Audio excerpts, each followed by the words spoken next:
แล้วล่ะบ่ถามลุงนี่ดูวิน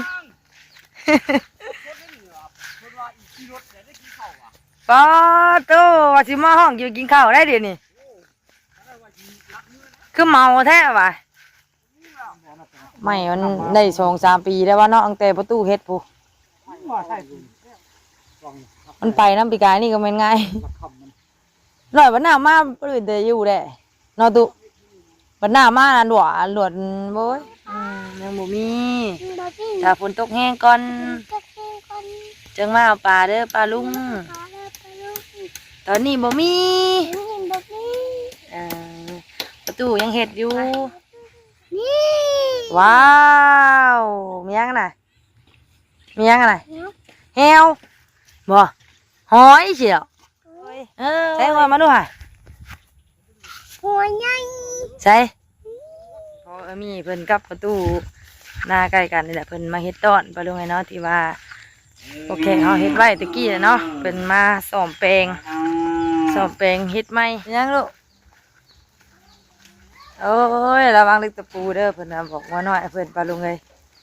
อ้ายงัวอยากกินหญ้าแล้ว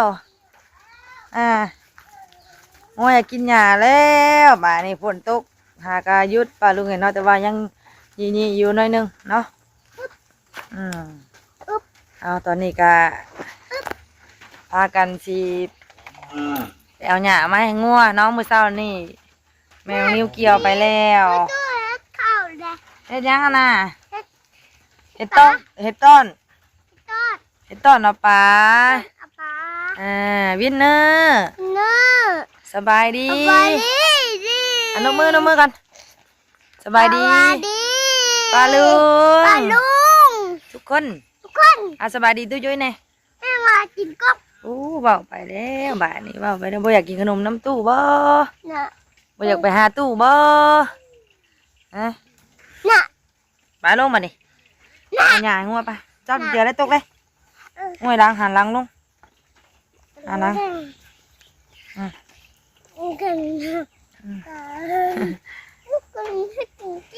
เฮ็ดช่างก็ได้เอาคะแนนมันจะตกเด้อเอาปลาลุงเนาะสบายดีเด้อปลาลุงเนาะสบายดีแหละสวัสดีปลาลุงFCบัดสุกุสุกนพอกันตอนแรงๆมื้อนี้เนาะฝนตกไม่เว้าแล้วอึบเอาลงอึบไปบัดนี้ไปงัวนะงัวหมุนอยากออกมาปลาลุงเลยงัวอยากออกมากินหญ้าแล้วไปอันกระสอบหญ้าที่ว่าแมวนิ้วเกี่ยวมือเช้านี่ปลาลุงไงเนาะไปตัดมือเช้านี่4 กระสอบแล้วก็ให้เพิ่นกินตอนเช้า2 กระสอบเนาะ2 กระสอบปลาไปเบิ่งตู้นั่นก่อนปลาบัดมาจังให้มันกินเนาะ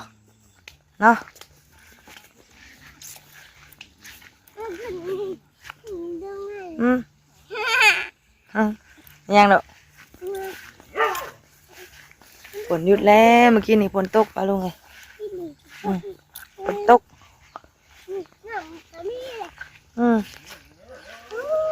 มีหลายแล้วบัดนี้เริ่มงามแล้วบัดนี้ปลาลุงเนาะที่ว่าตอนนั้นเราเห็นเรื่องตอนนั้นเนาะน้ำท่วมเพิ่นตอนนี้เริ่มงามแล้วแมงนิ้วใส่ปุ๋ยไปมื้อหาก็ได้2 มื้อโดยน้ำบอกเลยน้ำบ่มีแล้วบัดนี้นี่ล่ะน้ำบ่มีแล้วมันแห้งเลยแห้งแล้วธรรมศาสตร์บรรณาเฮาเสียงเขียดจะหน้าห้องเซลปลาลุงเนาะยำแรงลงมาตัวนี้ยังทันได้เขียวคักปันไดตัวนี้เนาะยังห่างอยู่ปลาลุงใส่เกือบเหลืองเลาะข้างหน้าเลยบาดนี้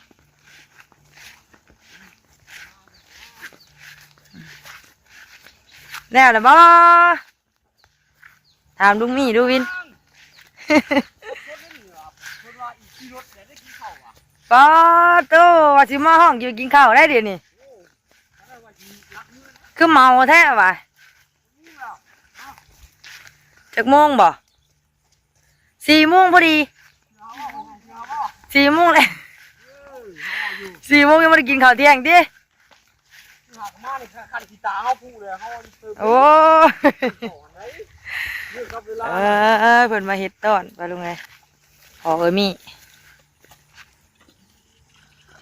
ว่าเฮ็ดเร่งได้สิแมลงลวดได้แมลงนี่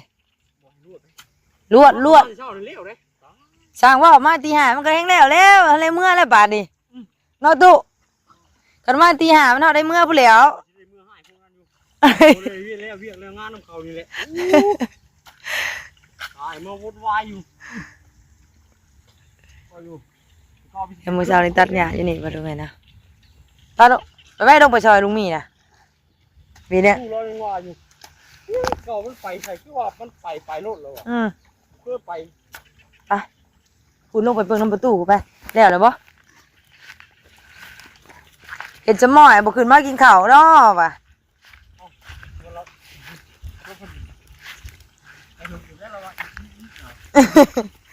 เอาเพิ่นเบิ่งหมดแล้วเนาะตุพุ่นลูกพุ่นอึ๊บไปตอน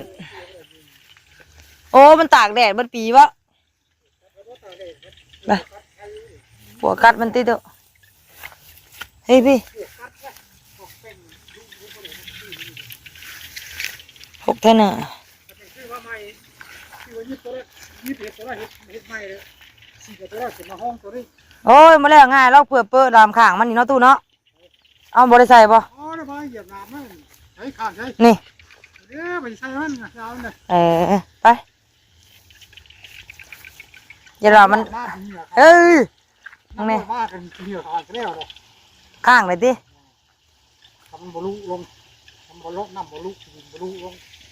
ตะกร้าลูกับตะกร้าบลูลงมาถักแล้วแล้ว อันนี้ก็สูงขึ้นนะบาทนี่เนาะรักอยู่แล้วแม่นหักสีล่อเลยแล้วเป็นความรักเปิดสิแล้ว ทางนี้แล้วน้ำมาทำน้ำลายมัน ไปทางนั้นน่ะเห็นบ่ปีกายนี่กะ มันไงมาตะกร้าคอยก็ได้ว่า มีแต่สารห้องขึ้นน้ำอีกเลย ทานเนี่ยทำนั่นนะคนละ มีแต่ถามันไปก่อนเฮ้ย ทานไปก่อนคนละการคุดเลย คันเอาได้สารต้องคุดบ่ตุ เขาคุดนะเขาบอกคุดเขาใส่ไว้แล้ว เอาเฮาก็ใส่เปิ้ขึ้นไปเทิงเลยแล้ว เขาใส่ตั้งไว้ชื่อว่ากินบะทมอะไรเนาะ ถมกระถมแบบว่าเลี้ยงก้อนไปนี่วะพอมันอยู่นี่ รอบจะไปจะพาเชนมาขัง เรามาเนี่ย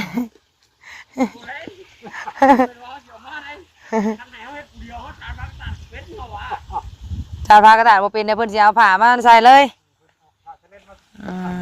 เห็นว่าวินตูเห็ดคักแท้นี่ น้ำมันจะมากขนาดลายมันจะมากน้ำมันเท่ข้างเราเบื่อเขาเบื่อเฮง อยู่นะดูอยู่นะ น้ำมันเฮงน้ำมันเฮง นี่ก็จนมันจนเจินไปเนาะตู้เนาะอันนี้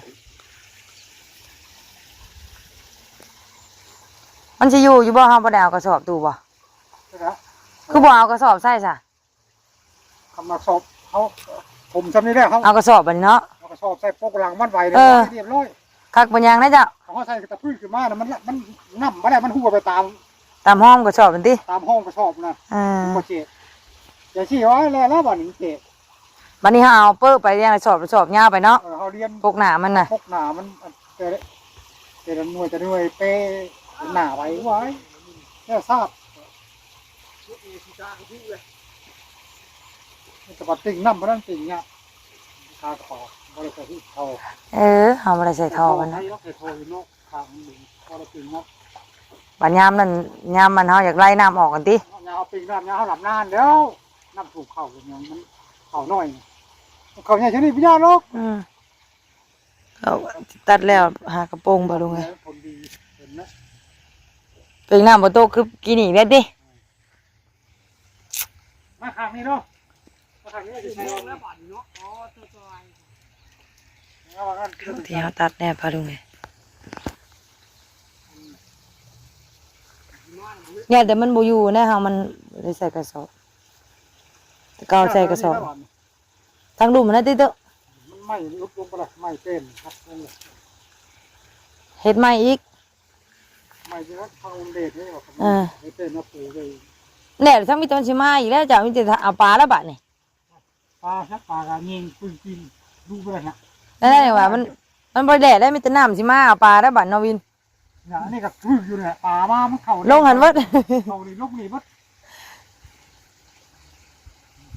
มันชอบอะไรบ่ได้เอา มีแต่หื้อเอาแหละ บ่ได้เอาอย่างมาห้อยอย่างมาห้อยไว้พอมันบอกนะ ไม่มันได้2-3 ปีแล้วว่าเนาะตั้งแต่ประตูเฮ็ดพุ ว่าใช่ปีแล้วนี่ ไป เพิ่งนี่ได้ ไอ้ ยิงนี่ได้ แยงนะแม่นอยู่แยงนะเว้าไม้อันหักลงอันใด น่าก็หลอกอะไรนะรักก็หลอกอะไรเยอะไม่ใช่ไม้มาซ่อนอยู่ฟัง มันไปน้ำปีกายนี่ก็แม่นง่าย รักคำมัน ร้อยวันหน้ามาบ่อื่นแต่อยู่แหละเนาะตุวันหน้ามาหลวดโว้ย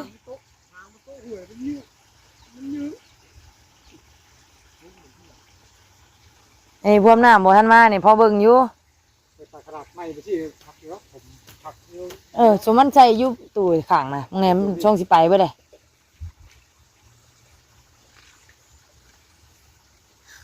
กระชาก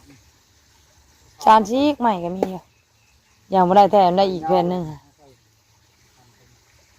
ทางนั้นครับมันเลยว่ากินดินโอ้โหเปื่อยอะไรกระตากมันนะ ไปได้นี่นะวันหน้ามาน่ะถ้าเบิ่งกว่า ไปไป สำรองไว้ด้วยวันหน้ามาแล้วเอาใส่ โอ้ยกินแล้วนี่มันค่าอย่างเฮ็ดว่ะนี่ไม่มันเปื่อยอะไรได้ไม่มันค่าเงี้ยมันกินได้ แม่นแล้วไม้มันไปไว้แล้วนี่นะไม้มันดอกแล้วว่าเนาะไม้มันสิทนจำได้มีแต่น้ำสิมาได้ตัวไอ้การต้องสิเละ ชาดีมือก็ได้แล้ว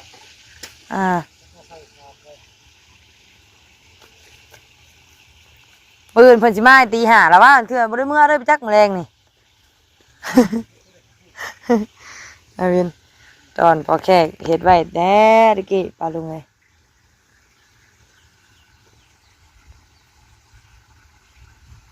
สมบัติดาวสมบัติพอแขกติดไว้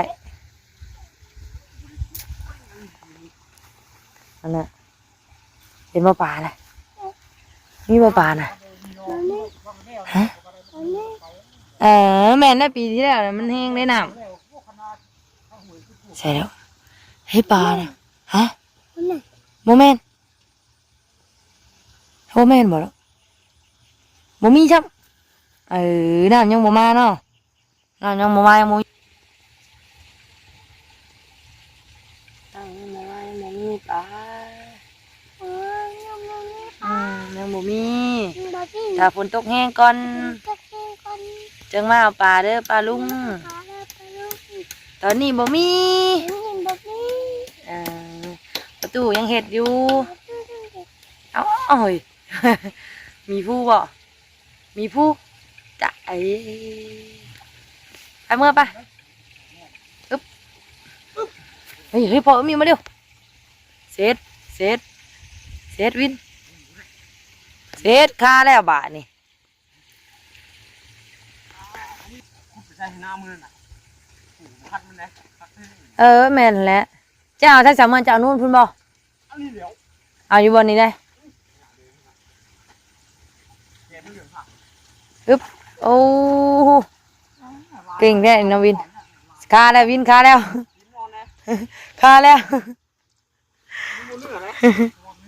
เอาไงน่ะก็พากระตาดนั่นแหละเฉพาะสารไม่ได้คากปานใดว่าขางนั่นน่ะเอาสารนั่นไปซื้อปีกายนี่คันคาคือของเจ้านี่มันก็สิแหน่นอยู่เจ้าสารนี่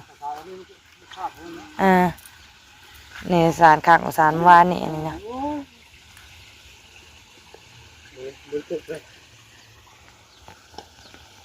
อึ๊บวินเนอร์วัตู้เฮ็ดเลยตุ่มเลยเฮ็ดตุ่มบัดหน้ามานี่กระจุดจากรถนั่นนี่พี่ได้นี่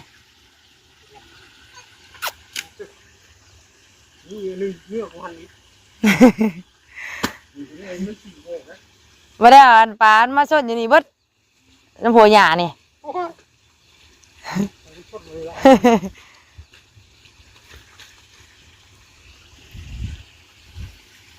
หน้ามาถ่วมบ่ได้นี่ปลาหยานี่เฮ็ดใส่กอไผ่เด้อได้อันตอดเจ้านะอึ๊บ อ๋อโอ้ย สนใจแล้วบ่ ซ้ำฮอกกระสอบ เป็นโฉบหนึ่ง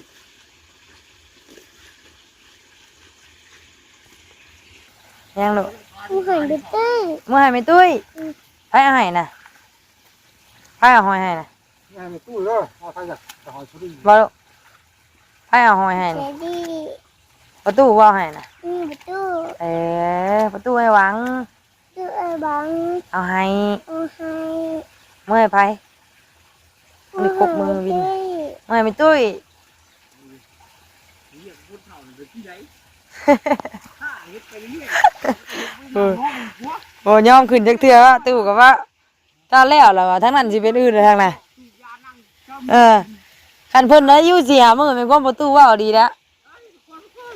นี่โน่นนี่โน่นแล้วไหวหมวกคือหลังนี่ ไป ลืมไปตรง ไปลูก ไปตรงเดียวนอนอยู่อย่าว่าพวกอย่าทองนี่น่ะ ไปเมื่อป้าไปนี่ไปไปไปดำไป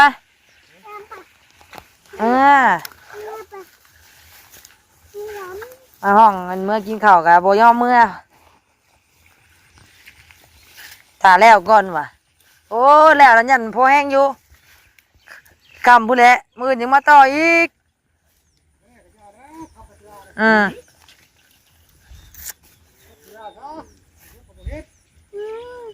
ขึ้น เอาจังเลย ออกทั้งนี้เลย เป็นยักษ์กันแล้ว เล่นไป อันดิน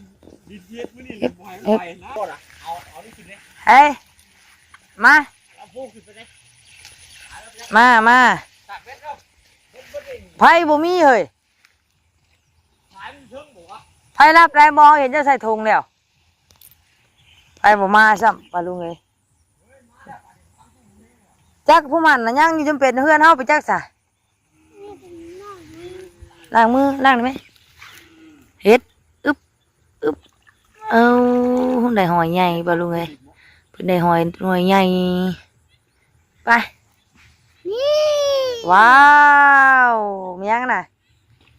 มียังน่ะแฮวบ่หอยเชียวเอ้ยแฮวว่ะ จักบ่หวย บอกลุงมีด้วยมียังน่ะน้ำมือน่ะหอยเลย ถ่ายอยู่พวกมันน่ะ มา หวยเชอรี่ โหครบเสร็จ สะเพื่อน ไปคันมันมีไฟแล้วคันมันมีกันป้าไว้คือเก่าเด้อไปเมื่อบ่ายนี่ห้องมาห้องกินข้าวยังบ่ยอมเมื่อยรอนี่อยู่ปะลุงเอ้ยเนาะพี่ขุดพี่ก็จับน้ำได้พี่เนี่ยเอ้ยไอ้ยังโดดน่ะล้างยังล้างเหี่ยวอีกเลยโอ้ยเหี่ยวว่ะหอยสิเหรอหอยบ่แม่นเหี่ยว ผมเล่นเหว โดยใช้ว่ามาดูค่ะ หัวใหญ่ ใช้ใช้ว้าวเจ้าว้าวหอยเด้อปลาลุงไปเมื่อบัดนี้เอ้าเฮ้ยแกมาไปผู้หนังงัวห้องเลยไปไอ้งัวบัดนี้ปลาลุงเลยเนาะมาเด้อเอาหญ้าให้งัวก่อน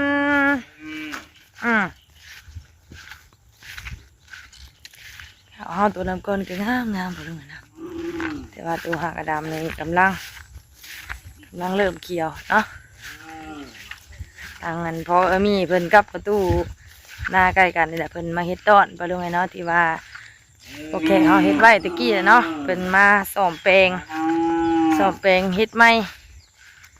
แต่ละปีปลาลุงไงเนาะเพราะว่าแต่ละปีมันต้องฟังเพลงและกระทรวงแรงๆมันก็ฮักกระเพน้ำเนาะเขาก็มาเฮ็ดใหม่ปลาลุงเลยโอ้ยงัวก็คอยทางอยู่พี่ปลาลุงเลยเนาะคอยทางแล้วไปสายปลาลุงเลยเนาะเอาหญ้าให้งัวก่อนบัดนี้เนาะคอยทางผู้แพ้อยู่เนาะพี่เนื้อเนาะลูกแม่หญ้าให้งัวก่อนเด้อโอเคปลาลำลาปลาลุงในบัดนี้ใส่แหวนะว้าว เห็นก็ ใส่เบิ่งสิเฮ็ดสิใส่ว้าว นี่ ว้าวแหว เหียว หอย